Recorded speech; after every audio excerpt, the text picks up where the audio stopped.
আমরা এখন আইফেল টাওয়ারের দিক থেকে যাচ্ছি। দার্জিলিং এ টয় ট্রেন আপনারা ইকো পার্কে দেখতে পাবেন। কোন স্কুল থেকে নিয়ে আসে ভাই এখানে? আমাদের তো কোনোদিন আনতো না এরকম স্কুল থেকে। তোদের স্কুল গরিব ছিল। এই হলো Japanese temple, do not climb. ভাগ্যিস লিখেছিল, নাহলে উঠেই পড়তাম। তো হরিণ মারা আইনত অপরাধ জানতাম, এখন টাচ করাও কিন্তু আইনত অপরাধ। তো মমির আত্মাটা বোধহয় কাজ ভেঙে বেরিয়ে গেছে, বুঝলি, কাজটা ভাঙা আছে। দার্জিলিং, গ্যাংটক, সিকিম, কেরালা অনেক তো আপনারা ঘুরেছেন। একদিন আমাদের কলকাতা শহরকে হেঁটে দেখলে কেমন হয়, সেই ভেবেই বেরিয়ে পড়লাম কলকাতায় ইকো পার্ক দর্শন করতে। সেই অভিজ্ঞতা দিয়ে সাজানো আজকে আমার ভিডিও। আমি ইকো পার্ক ভ্রমণের সম্পূর্ণ তথ্য এবং সাথে যে 7টি আশ্চর্য আছে তার ইতিহাস সম্পর্কে শর্টে আপডেট দেব। তো সেই ভেবেই আমরা বেরিয়ে পড়লাম।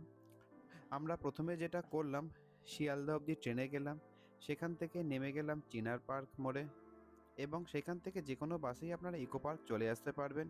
সাবওয়ে দিয়ে সোজা উঠলেই টিকিট কাউন্টার, 30 টাকা দিয়ে টিকিট কাটবেন। টিকিট কেটে সোজা আপনারা ঢুকে যাবেন ইকো পার্কে। 3 বছরের ঊর্ধ্বে বয়সী বাচ্চাদের জন্য কিন্তু সম্পূর্ণ টিকিট লাগবে। তো আমাদের এই ইকো পার্ক অর্থাৎ প্রকৃতি যে তীর্থ, কলকাতার বৃহত্তম ও ভারতের অন্যতম বৃহত্তম শহরে উদ্যান। 2012 সালের 29শে ডিসেম্বর আমাদের পশ্চিমবঙ্গের মুখ্যমন্ত্রী মাননীয়া মমতা বন্দ্যোপাধ্যায় এটা উদ্বোধন করেছিলেন। বিশাল একটা জায়গা নিয়ে এটা অবস্থিত এবং বিশাল বিশাল কিছু জলাশয়ও আপনারা এখানে দেখতে পাবেন। আর এটা ওপেন করা হয় জনসাধারণের জন্য 2013 সালের 1 জানুয়ারি। তখন কিন্তু এই সপ্তম আশ্চর্যটা ছিল না, এগুলো পরে আস্তে আস্তে অ্যাড করা হয়েছে। মাননীয় মুখ্যমন্ত্রী মমতা ব্যানার্জি যখনই রাস্তার পাশ দিয়ে যাচ্ছিলেন এই বিশাল জলাধারটি দেখে, তখনই ওনার মাথায় আইডিয়া আসে যে এখানে একটা ইকো পার্ক তৈরি করার। সেখান থেকেই তৈরি হয় ইকো পার্ক, যা 7টি আশ্চর্য নিয়ে তৈরি, যেমন তাজমহল, চীনের পাঁচিল, ক্রাশ দ্য রিডিমার, এছাড়া আরও যেগুলো আছে সেগুলো আমি আস্তে আস্তে বর্ণনা দেব। এছাড়া আছে রবি অরণ্য, প্রজাপতি বাগান, বাঁশ বাগান, জাপানিজ ফরেস্ট, এইসবগুলো আপনারা পেয়ে যাবেন। এছাড়া বাচ্চাদের জন্য আছে বিস্তৃত জলাশয়, সেখানে নৌকা ভ্রমণ এবং কায়াকিংয়ের ব্যবস্থা আছে, সাইকেল, টয় ট্রেন, সব কিছুই আপনারা পেয়ে যাবেন। তো ঢুকেই যেটা প্রথমে চোখে পড়লো, যে সুন্দর করে দুধারে গাঁদা ফুল দিয়ে সাজানো এবং মাঝখান দিয়ে রাস্তা। তো আমরা যেহেতু সপ্তাহের মাঝখানে গিয়েছিলাম, খুব একটা ভিড় ছিল না, আর ঠান্ডাটাও অনেকটা কমে যাওয়ার কারণে ভিড়ের কারণটা কম ছিল। সাধারণত শীতকালে এবং সকালের দিকে ভিড়টা বেশিই থাকে। আর একটা কথা বলে রাখি, সোমবার কিন্তু ইকো পার্ক বন্ধ থাকে, সেটা বুঝেই কিন্তু আপনারা প্ল্যান করবেন। ঢুকেই যে চোখে পড়লো সেই বিস্তৃত জলরাশি এবং সাইক্লিং বা কায়াকিং বা যেগুলো আপনারা রাইডস করবেন তার কত কি মূল্য সেগুলো বলা আছে, এবং কি কি নিষিদ্ধ আর কি কি করা যাবে সেগুলোর লিস্ট করা আছে। চারিদিকটা খুব পরিষ্কার পরিচ্ছন্ন, খুব সুন্দরভাবে কিন্তু মেনটেন করা। সেটাকে আপনারাও মেনটেন করার চেষ্টা করবেন, যেখানে সেখানে খাবার খেয়ে ফেলবেন না, প্লাস্টিক ফেলবেন না, নোংরা করবেন না। এই শহর দেশ কিন্তু আমাদের, সুতরাং এটাকে পরিষ্কার করার দায়িত্বও কিন্তু আমাদের। তো তো ওখানে আমরা ম্যাপ এখন করা আইফেল আছে, টাওয়ারের দিক থেকে অ্যারো চিহ্ন যাচ্ছি। দিয়ে কোথায় কোন দিকে গেলে কি কি পাবেন সেগুলো দেখবেন। আর হাতে কিন্তু অনেকটা সময় নিয়ে যাবেন, আর ছোট বাচ্চা থাকলে তো কথাই নেই, আপনার কিন্তু সারাদিন ইকো পার্কেই কেটে যাবে। তো এই রাস্তা দিয়ে সোজারা আপনারা হেঁটেও যেতে পারেন বা সাইক্লিংয়ের ব্যবস্থাও করতে পারেন, কিন্তু হেঁটে যাওয়াটাই বেস্ট। এত সুন্দর মনোরম পরিবেশ, হেঁটে যেতে কিন্তু খুব ভালো লাগবে। তো আমরা প্রথমে যেটা হেঁটে গিয়েছিলাম, সেটা গিয়েছিলাম আমরা জাপানিজ ফরেস্টের দিকে। সেই জাপানিজ ফরেস্টে আমরা যখন যাচ্ছিলাম, রাস্তাটা খুব সুন্দর। ঢোকার জায়গাটায় এরকম কিছু আপনারা মূর্তি দেখতে পাবেন, আর এখানে কিন্তু বাচ্চারা খুব আনন্দ করছিল, আমি যেটা গিয়ে দেখলাম। প্রথমেই আমরা জাপানিজ ফরেস্টে ঢুকলাম। এখানে ঢোকার কিন্তু কোনো টিকিট নেই, অর্থাৎ এখানে আপনারা ফ্রিতেই ঢুকতে পারবেন। প্রথমেই ঢুকে যেটা চোখে পড়বে, গৌতম বুদ্ধের এক বিশাল মূর্তি। এই যে জাপানিজ ফরেস্ট, এটা জাপানি ল্যান্ডস্কেপ ডিজাইনে কিন্তু তৈরি, মনাস্ট্রি ইন এ ফরেস্ট থিমের উপরে নির্মিত, যেখানে বুদ্ধের মূর্তির সঙ্গে প্যাগোডা, বাঁশঝাড় এবং ছোট বিভিন্ন রকম জলের ধারা রয়েছে।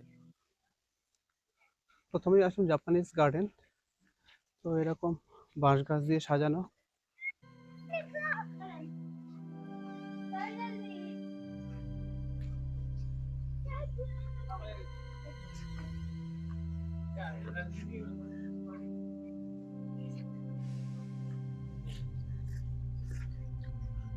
জায়গাটায় ঢুকলে কিন্তু আপনার মন খুব ভালো হয়ে যাবে।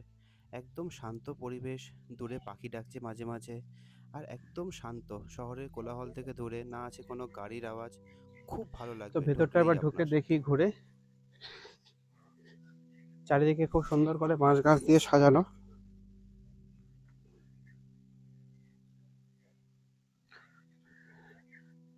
এগুলো যা সুন্দর করে এরকম সাজানো বাঁশ গাছ দিয়ে।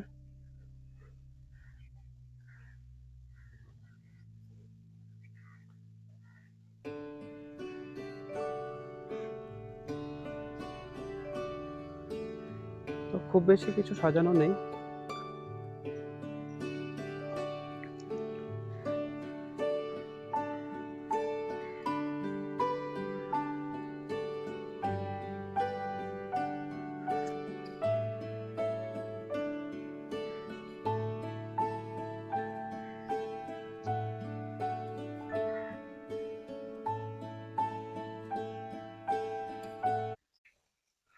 খুব সুন্দর করে জায়গাগুলোকে মেনটেন করা অবশ্যই।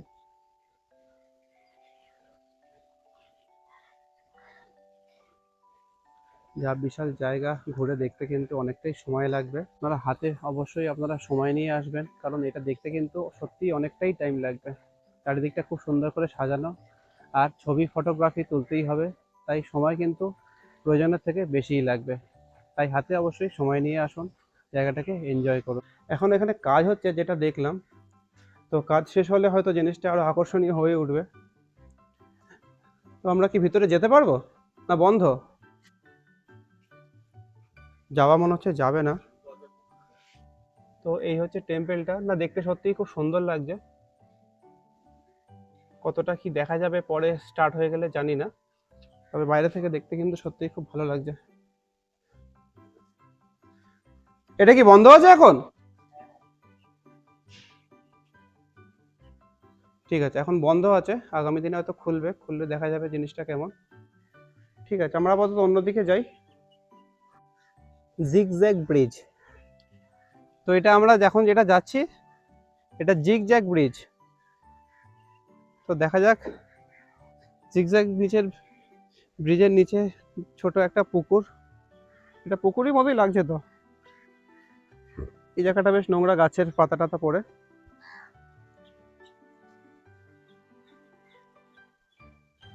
এই হলো জিগজ্যাগ ব্রিজ, জেড টাইপ।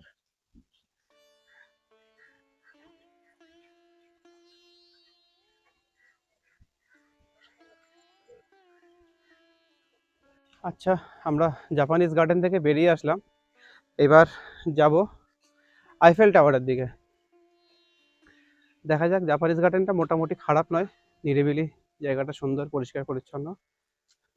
কিছু জায়গায় কাজ হচ্ছে এখনো। তো আইফেল টাওয়ারটা এখান থেকে অনেকটাই হেঁটে যাওয়া, কভার করা পুরোটা অনেকটা সময় সাপেক্ষই ব্যাপার। জাপানিজ গার্ডেন ছিল, আর পাশে যে ঝিল, ঝিলের হাওয়া কিন্তু খুব সুন্দর। গরমকালে আসলে একরকম, শীতকালে আসলে একরকম। শীতকালে এই হাওয়াটাই হয়তো কষ্টদায়ক হয়ে উঠবে। গরমকালে, আজকের ডেটে আমরা যখন এসেছি 26শে ফেব্রুয়ারি, তো খুব গরমও নয় খুব ঠান্ডাও নয়। এখন বিকেলের টাইমটা, সূর্য অস্ত যাচ্ছে, প্রায় 4:30 পৌনে 5টা বাজতে যায়। ভালো লাগছে ঝিলের হাওয়াটা, আর জায়গাটা এত সুন্দর পরিষ্কার পরিচ্ছন্ন, সত্যিই খুব ভালো লাগছে। আর আমি বেশ অনেক বছর পরেই ইকো পার্কে আসলাম, তো সেই হিসাবে আমার সত্যিই খুব ভালো লাগছে। আর যারা প্রথম এখনও আসেনি, তাদের তো সত্যিই দুর্দান্ত লাগবে। তবে অনেকটা সময় লাগবে, হাতে সময় নিয়ে কিন্তু অবশ্যই আপনারা আসবেন। সময় কিন্তু অনেকটাই লাগবে পুরোটা কভার করতে গেলে।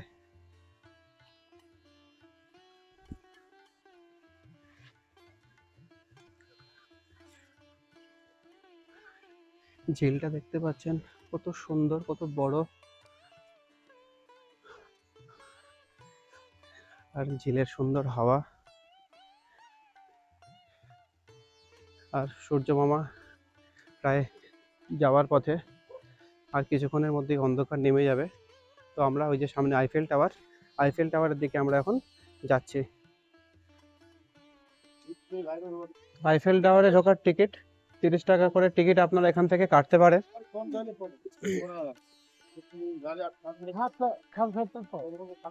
টিকিট কেটে আমরা এখন আইফেল টাওয়ারের দিকে যাচ্ছি। দেখা যাক ভিতরে কি আছে।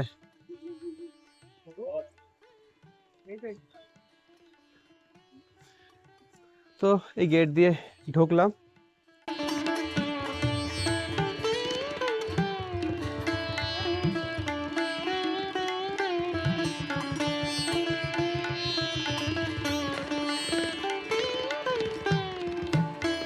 দেখে আসি, এখানে ধাপ আছে একটা, দেখে খুব সুন্দর সত্যি লাগছে। না আমরা তো হাঁটছি, তো আমরা তো দাঁড়িয়ে নেই। এত তাড়া দিলে কি করে হবে বলুন তো? তারাই তো দিচ্ছে। ঠিক আছে, আমরা তো ঘুরতে এসেছি।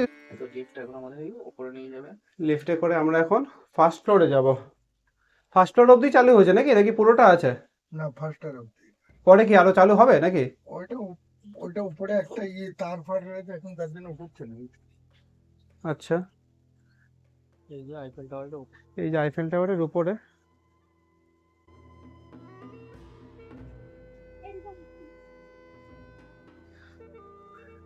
আসতে পারেন একবার, অবশ্যই খারাপ লাগবে না, তবে বিশেষ কিছু নেই। কারণ আমরা এসছি বলে হয়তো আমাদের বিশেষ কিছু সেরকম লাগছে না। সেক্ষেত্রে যদি কখনো না আসা থাকে, একবার আসা যেতেই পারে। এখান থেকে পুরো ইকো পার্কটা মোটামুটি দেখা যাচ্ছে, এই ভিউটা ভালো লাগবে। চারিদিকটা একটু দেখিয়ে দিই। এদিকটা পুরোটা ইকো পার্কটা, এদিকটা সুন্দর করে সাজানো চারিদিকটা।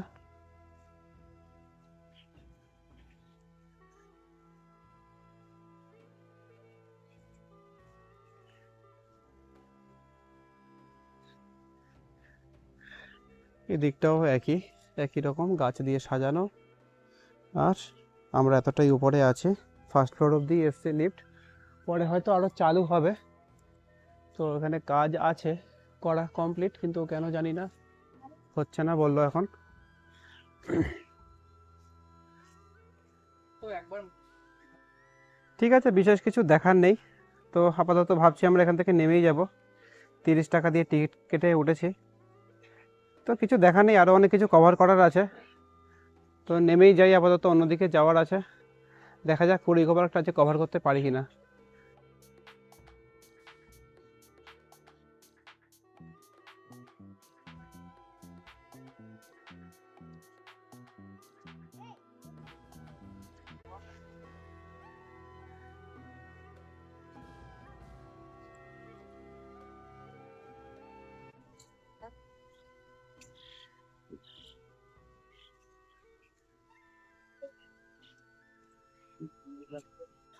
তো সূর্য প্রায় অস্ত চলেই গেল, অন্ধকার হয়ে যাবে আর কিছুক্ষণের মধ্যেই।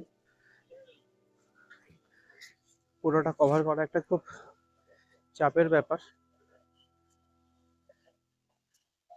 সূর্যটাকে দেখতে সত্যি খুব সুন্দর লাগছে। আর চারিদিকে উইকডেসে আমরা এসছি, তা সত্ত্বেও কিন্তু প্রচুর মানুষের একটা ভিড় এখানে রয়েছে। একদম যে ফাঁকা জায়গাটা তা নয়, অন্যান্য সময় অবশ্যই আরো বেশি ভিড় থাকে, তবে এখনো খারাপ ভিড় নেই।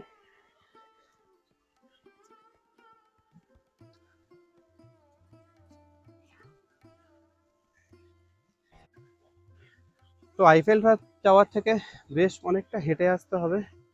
তারপরে এরকম ফুল দিয়ে সাজানো, বড় বড় বেশ ফুল, এই জায়গাটা খুব সুন্দর করে সাজানো।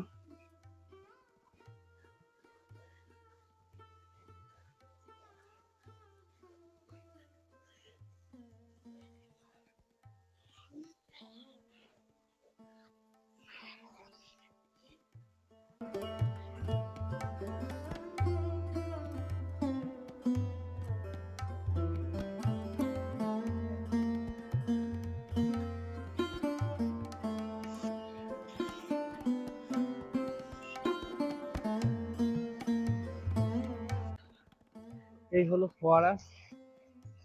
না, বেশ সুন্দর জায়গাটা, খারাপ লাগবে না।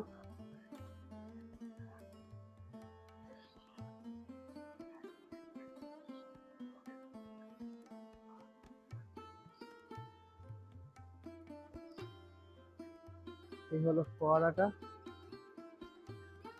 তো আমাদের সবই খুব তাড়াতাড়ি করতে হচ্ছে, যেহেতু অন্ধকার হয়ে যাচ্ছে। আর কিছুক্ষণের মধ্যেই পুরো অন্ধকার হয়ে গেলে আর কিছু সেইভাবে ভিডিও করে উঠতে পারবো না, ভালো লাগবে না ভিডিওগুলো, তাই আমাদের সবকিছু খুব তাড়াতাড়ি করতে হচ্ছে।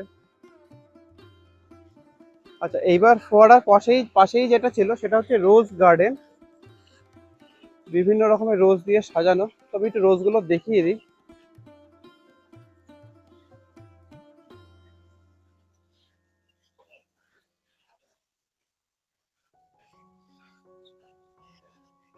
এগুলো করতে গেলে কিন্তু সত্যিই খুব মেনটেন করতে হয়, তো খুব সুন্দর মেনটেন করেছে অবশ্যই বলবো, কোনো নোংরা টোংরা কিছু নেই। আর এটা কিন্তু দুদিকেই, শুধু একটা দিক বলে নয়, রাস্তাটার দুদিকেই খুব সুন্দর রোজ দিয়ে সাজানো, বিভিন্ন রকমের রোজ, বিভিন্ন কালারফুল।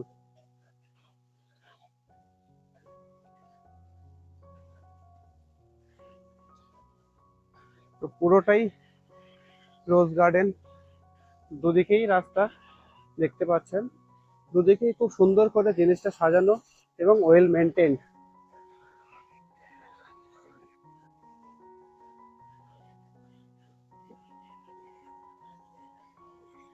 ফাঁকা হয়ে গেছে জায়গাটা, যেহেতু প্রায় এখন অন্ধকার হয়ে এসছে,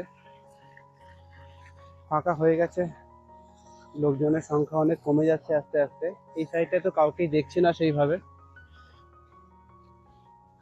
দেখা যাক এরপরে আমরা কোন দিকটায় যাই। তো দুদিকে যতটাই হাঁটবেন, চারিদিকে কিন্তু প্রচুর রোজ, আর রাস্তাটা নেহাতি কম নয়। যত হাঁটবেন রাস্তার দুদিকে খুব সুন্দর করে রোজ সাজানো। আমি যতটা হেঁটে এলাম আবারও দেখাচ্ছি, সাদা, লাল, আরও কিছু কিছু ফুলের মাল্টি কালার দেখলাম। খুব সুন্দরভাবেই কিন্তু সবকিছু সাজানো। দেখা যাক, এবার আমরা বেরোচ্ছি, অন্য সাইডের দিকে যাব। এখান থেকে বেরিয়ে দেখা যাক সেখানে কি আছে বা কেমন লাগে। যেহেতু অন্ধকার হয়ে গেছে, কতটা কি ভালো লাগবে জানি না, তাও আমি দেখানোর চেষ্টা করব। আরেকটা ফোয়ারার দিকে এলাম, এটা অন্য সাইডে।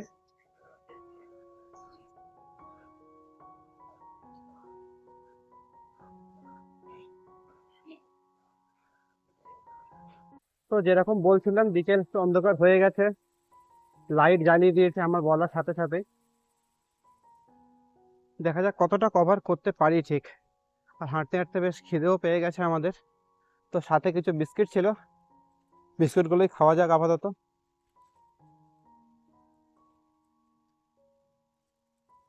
নে বিস্কুট খা, বিস্কুট খাওয়া হচ্ছে তো? এই তো বিস্কুট খাওয়া হচ্ছে। আমার থেকে বিস্কুট চুরি করেছে। চুরি করে তুই ভালো তো দিয়েছিস। তো রেন করে তো রেন হয় না কেন? না বৃষ্টি বন্ধ কেন? কি অবস্থা, মেনটেন করে না কেউ? খালি সকালবেলা বন্ধ করে দিয়েছে।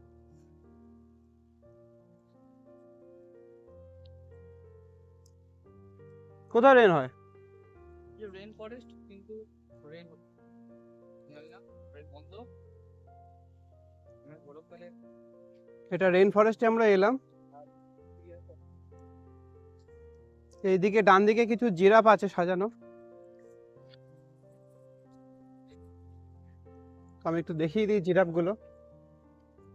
আসলে জায়গাটা এতটা বড়, টাইমের মধ্যে কভার করাটা খুব মুশকিল হয়ে যায়, এটা তাড়া থেকে যায় সবসময়।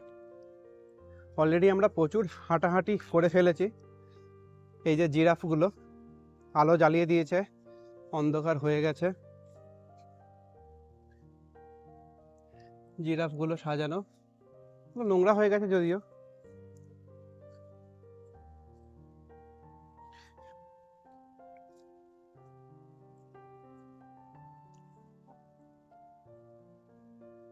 আর এদিকে কিছু ডিয়ার আছে, হরিণ।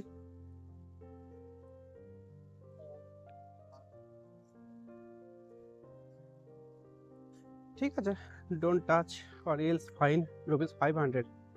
ডোন্ট টাচ, টাচ করলে 500 টাকা ফাইন। হরিণে টাচ করবেন না, হরিণ মারা আইনত অপরাধ জানতাম, এখন টাচ করাও কিন্তু আইনত অপরাধ। যাই হোক, আরও সামনের দিকে যাই, দেখা যাক আর কি দেখতে পাই।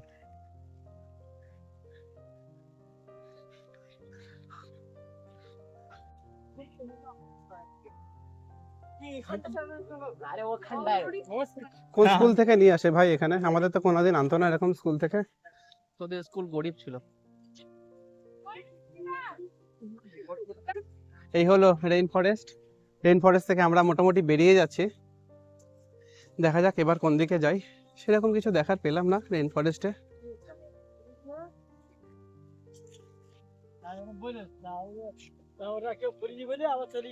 জবা ফুল গাছ আছে এখানে কিছু সাজানো। ফুল গাছ গাছে খুব সুন্দর সাজানো। ফুল গাছ বা আরো বিভিন্ন রকম গাছের কথা বলছে। ঠিক আছে, ভালো তো অবশ্যই লাগবে। একদিন ফ্যামিলি নিয়ে আসলে, বাচ্চা থাকলে সঙ্গে তো কথাই নেই, বাচ্চারা সত্যিই খুব এনজয় করবে। তো এখানে আরো কিছু গাছ আছে, গাঁদা ফুল, এটা কি জানি না।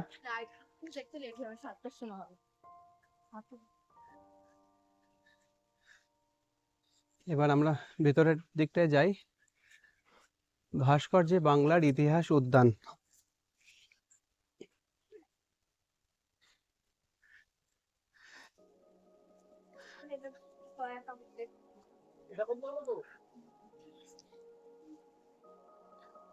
তো ঢুকতেই কিছু ক্যাকটাস, ফুল কি ক্যাকটাস ছিল তো?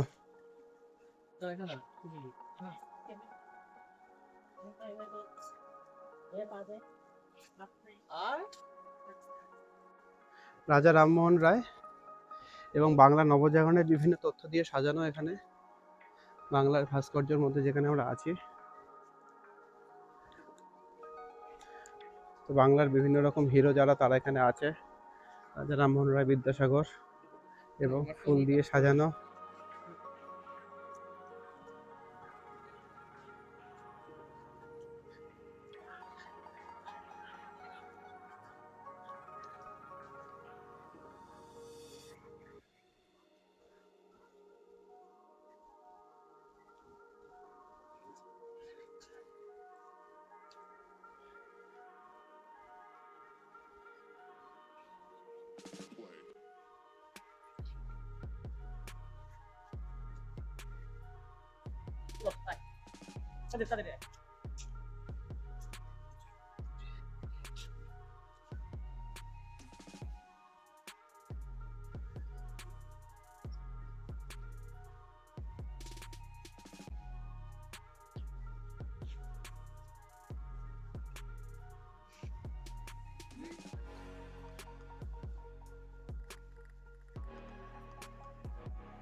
চারিদিকে সাজানোই রয়েছে, বিশেষ কিছু বলার এখানে আর নেই। চারিদিকটা খুব সুন্দর, পরিষ্কার পরিচ্ছন্ন, অবশ্যই মানতে হবে, ফুল দিয়ে সাজানো। তো এখানে বিভিন্ন রকমের পিটুনিয়া,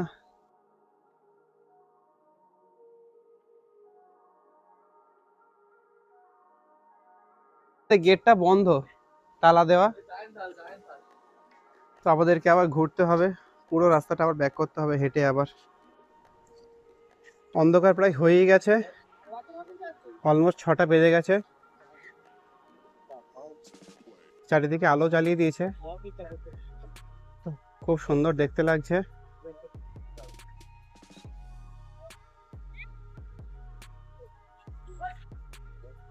চারিদিকটা একবার দেখিয়ে দিই, ঘাস টাস গুলো খুব সুন্দর লাগছে, দূরে আলো জ্বলছে খুব সুন্দর। আমরা এখনো 700-এর দিকে গিয়ে উঠতে পারিনি, অলরেডি 6টা বেজে গেছে। দেখা যাক কখন গিয়ে পৌঁছাই, কখন দেখা শেষ হয়।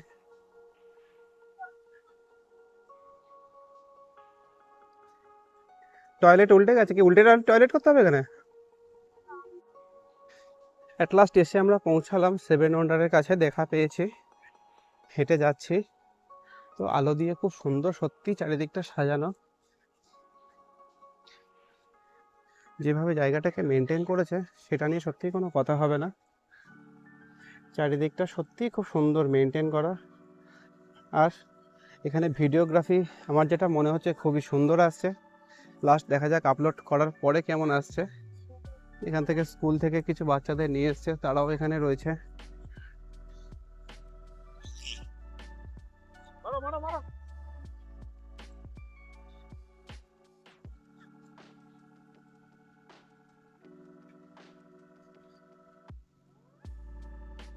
তো কাছে গিয়ে আবার দেখা যাক কেমন, আর একটু হেঁটে আমাদের যেতে হবে।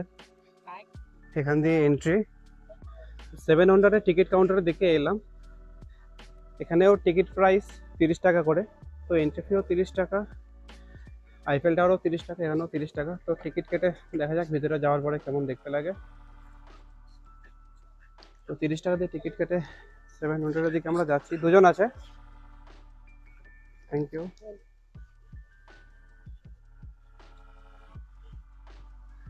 ডু নট ক্লাইম্ব, ভাগ্যিস লিখেছিল, নাহলে উঠেই পড়তাম। তো প্রথমেই যেটা চোখে পড়লো মিশরের পিরামিড।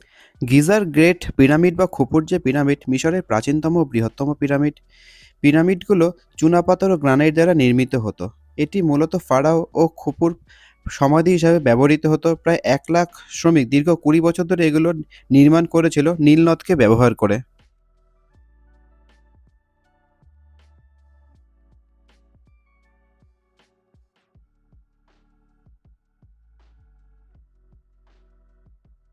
তো ভিতরে দেখছি আলো জ্বলছে, দেখা যাক এর মধ্যে কি অ্যাকচুয়ালি দেখার আছে।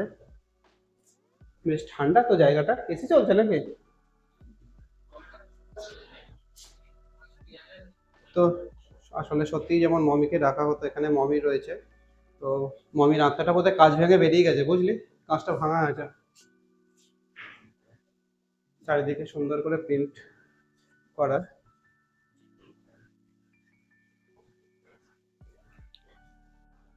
তো পরপর অনেকগুলো পিরামিডই এখানে রাখা রয়েছে, একটা দুটো এবং ওই দূরে একটা 3টে পিরামিড রয়েছে। 3টে না 4টে পিরামিড রয়েছে, এদিকে একটা।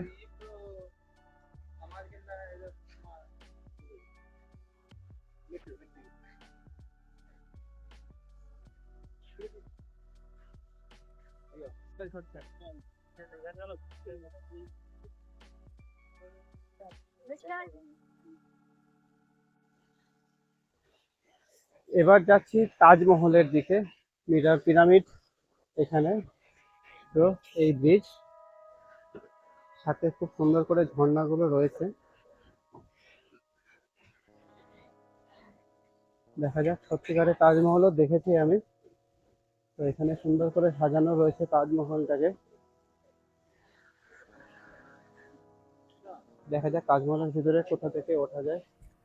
এরপরেই যেটা আমাদের চোখে পড়ল তাজমহল, যেটা ভারতের উত্তরপ্রদেশের আগ্রায় যমুনা নদীর তীরে অবস্থিত মুঘল সম্রাট শাহজাহানের প্রিয়তমা স্ত্রী মমতাজের স্মৃতির উদ্দেশ্যে করা, এবং এটা একটা ইউনেস্কো ওয়ার্ল্ড হেরিটেজ সাইটের মধ্যে পড়ে, এবং এটি ইন্দো ইসলামিক স্থাপত্যের সেরা নিদর্শন, যা প্রেমের এক প্রতীক হিসাবে বিশ্বজুড়ে পরিচিত। সেটা আমরা সকলেই জানি। তাজমহলের স্মৃতি কম বেশি আমরা সবাই জানি, অনেকেই কম বেশি আমরা হয়তো তাজমহলকে দেখেছি। তো এইখানে কিভাবে তাজমহলকে তুলে ধরা হয়েছে সেটা আমি দেখি।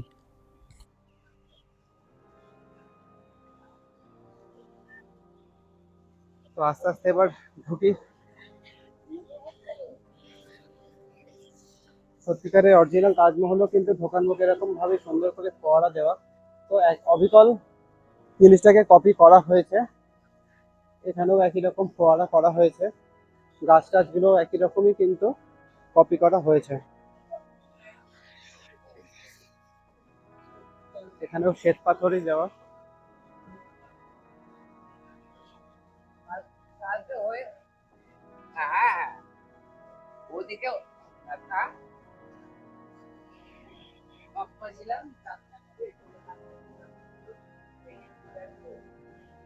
ভেতরে কিছু নেই, এখনো কাজ হচ্ছে বোধহয় কোনো কারণে, জানি না ভেতরটা ঢোকা যায় কিনা বা কি আছে।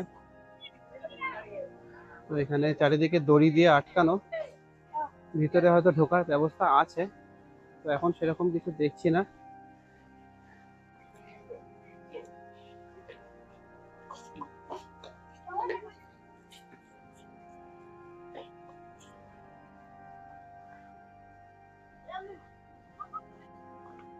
তো তাজমহল থেকে আমরা যেটা এলাম কলোসিয়াম, যেটা ইটালিতে রয়েছে, সেটা কেমন দেখতে এবার সেটা আপনাদেরকে একটু দেখাই। তাজমহল থেকে আমরা চলে আসলাম ইটালির রোম শহরে অবস্থিত কলোসিয়াম। একটা প্রাচীন বিশাল উপবৃত্তাকার ছাদবিহীন মঞ্চ, যেটা একটা অ্যাম্ফি থিয়েটার হিসাবেও পরিচিত। এখানে প্রায় 50 থেকে 80,000 দর্শক একসাথে বসতে পারত। এখানে গ্ল্যাডিয়েটরদের লড়াই ও পশুর লড়াই, বিভিন্ন রকমের এইসব কার্যকলাপ তখনকার দিনে চলতো। সেই হিসাবে এটাকে একটা আশ্চর্যের মধ্যেই ফেলা হয়েছে। তো এটাই এবার ঘুরে দেখব এটা কেমনভাবে এখানে তুলে ধরা হয়েছে।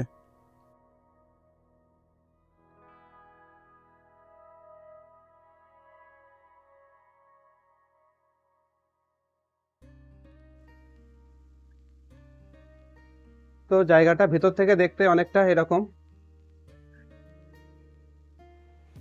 কলোসিয়া। এখান থেকে আপনারা সহজেই চাইলে ঢুকতে পারেন।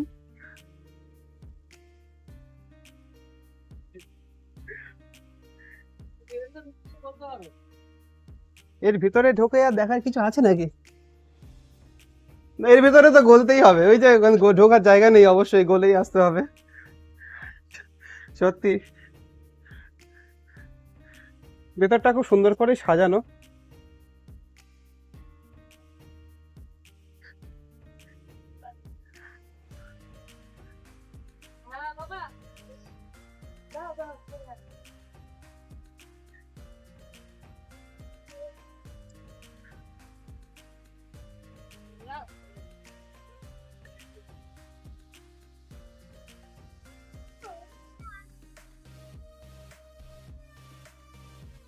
তো বেশ অন্ধকার হয়ে গেছে জায়গাটা, লাইটও সেইভাবে নেই, তার জন্য খুব একটা ভালো কিছু দেখা যাচ্ছে না, ভিডিওগ্রাফি করা যাচ্ছে না।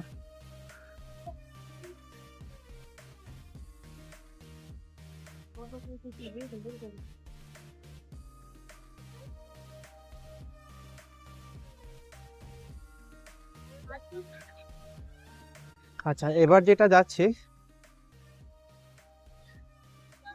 Great wall of China. চীনের এই পাঁচিলের কথা তো আমরা সবাই শুনেছি। পাথর ও মাটির দীর্ঘ প্রাচীর, যা মানুষের তৈরি বিশ্বের বৃহত্তম স্থাপত্য। এটি মূলত মিং রাজবংশের আমলে নির্মিত এবং সাংহাই পাস থেকে লোনপুর পর্যন্ত বিস্তৃত। বর্তমানে এটি বিশ্বের অন্যতম আশ্চর্যের মধ্যে একটা আশ্চর্য।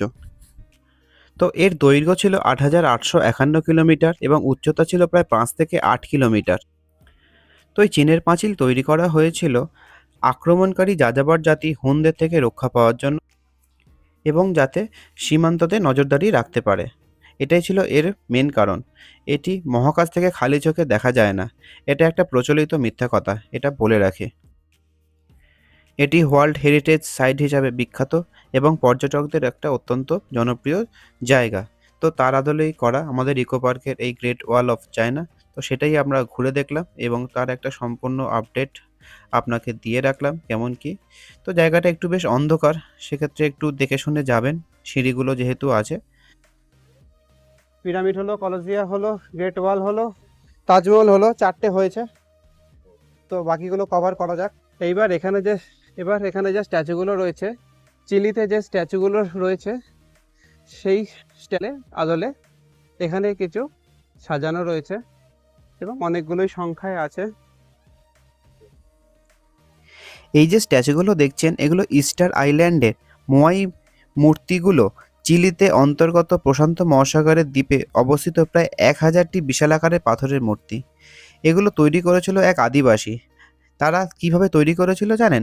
আগ্নেয়গিরির পাথর কেটে এইগুলো তৈরি করেছিল, যা তাদের পূর্বপুরুষদের আত্মার শান্তির প্রতীক।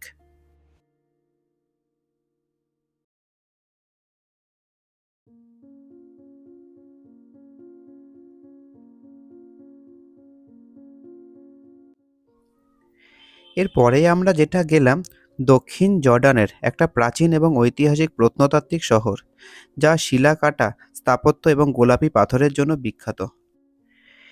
এটি রোজ সিটি নামেও কিন্তু পরিচিত এবং এটি ইউনেস্কো ওয়ার্ল্ড হেরিটেজ সাইট ও বিশ্বের নতুন 7টি আশ্চর্যের মধ্যে অন্যতম।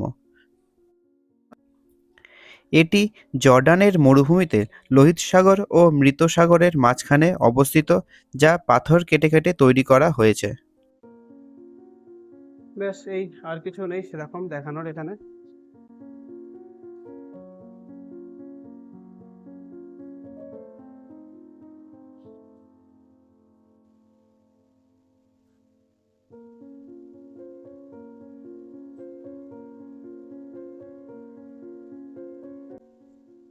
তো পরের স্পটে যেটা যাচ্ছি, ক্রিস্ট দ্য রিডিমার, ব্রাজিলের রিও ডি জেনারির পাহাড়ের চূড়ায় যে যীশু খ্রিস্টের বিশাল মূর্তি আছে, সেটার আদলেই করা।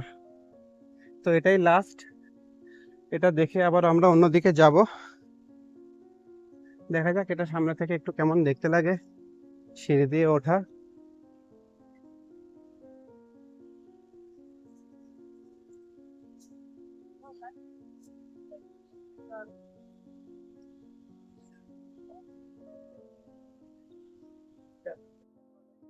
আসলে সবগুলো ঘুরতে ঘুরতে আমাদের বেশ রাত হয়ে গেছিল, সেই জন্য আর লাস্টের দিকের ভিডিওগুলো পুরো অন্ধকারেই হয়ে গেছে।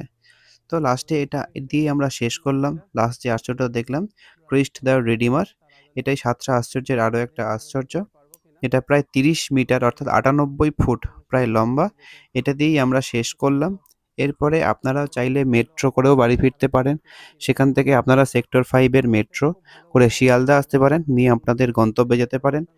আর চাইলে পার্সোনাল গাড়ি থাকলে তো কথাই নেই। তো আমাদের মোটামুটি ঘোরাঘুরি পর্ব শেষ হলো। এখান থেকে সব আশ্চর্যগুলো দেখা যাচ্ছে। মেরা यशु এবার এখান থেকে আমরা বাড়ির পথে রওনা দেব। তো দেখা যাক, এখান থেকে মেট্রো স্টেশন নিয়ারেস্ট যেটা আছে, মেট্রো করেও আপনারা শিয়ালদা বা আপনাদের যে মেট্রো স্টেশন নিকটবর্তী সেখানে যেতে পারেন।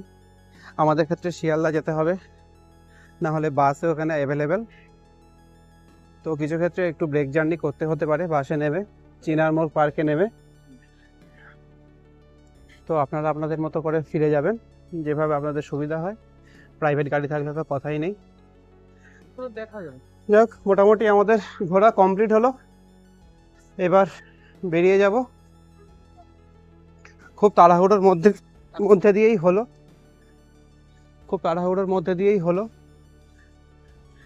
হাতে যেহেতু সময় খুব কম ছিল। এটা কি করোনা ভাইরাস? তো করোনা চলে গেছে, দেখো না, মন খারাপ করে বসে আছে চলে গেছে বলে। আর আসিস না ভাই তোরা, আর আসিস না ভাই তোরা।